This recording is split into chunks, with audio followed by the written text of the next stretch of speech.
Hi, this is Perry from Mesa Digital Marketing, and today I'm going to show you how to add a little bit extra space on your blog pages and on your post pages.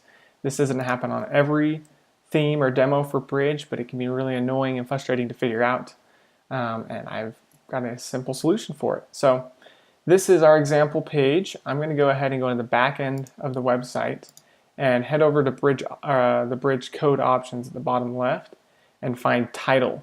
So what's happening here is actually we just need to put some space after this title, image, and text. So find that title section and then scroll down. You can see I'm about halfway down or so to where it says margin after title for default template.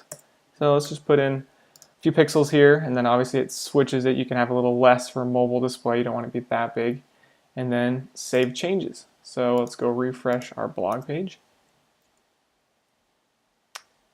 Problem fixed there, and then the post page fixed there as well. So hopefully that is helpful for you. I know it's a really quick fix, but again, just code options, title, find that margin, add a little bit, and you're good to go. Thanks for watching. We hope to see you on more videos in the future.